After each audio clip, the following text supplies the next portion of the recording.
Oh my goodness, very crunchy.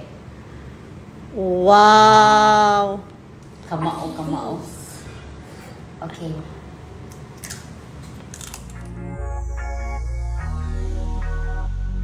Takyas.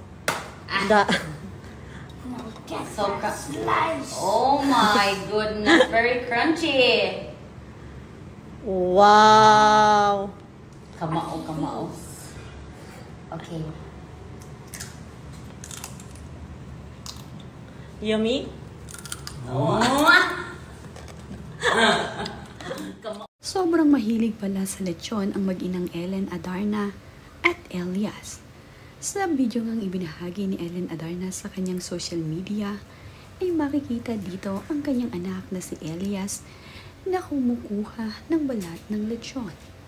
Ito ngang si Elias ang kanilang unang pinakuha ng balat ng lechon.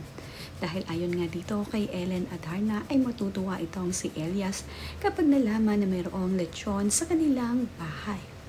Agad namang pumiraso itong si Elias ng malutong na balat ng lechon at ito nga ay inilagay sa kanyang plato.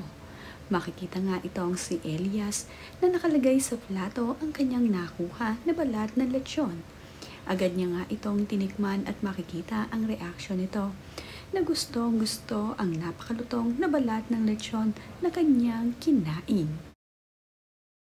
Lechon ngang ito ay regalo sa kapapanganak pa lamang na si Ellen Adarna. Ito naman ay in-enjoy ni Elias at ng kanyang mami Ellen. Ang sumunod nga na kumuha ng balat ng lechon dito kay Elias ay ang kanyang mama Ellen.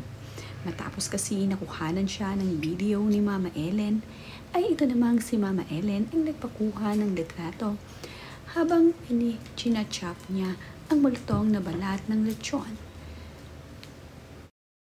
Ang lechon niyang ito ay regalo ng Lechon de las Piñas para dito kina Ellen Adarna. Mayroon ding ibinahagi itong si Ellen Adarna na sinabi sa kanya ng kanyang anak na si Elias at ayon nga dito kay Ellen ay naiiyak na raw ang kanyang puso. Ayon nga dito kay Elias ay, "Mama, you know I appreciate what you do. Good night, my mama heart." Naiiyak nga ang puso ni Ellen Adarna. Bob! You love this! Do you like it? Yeah. Are you happy? Yeah.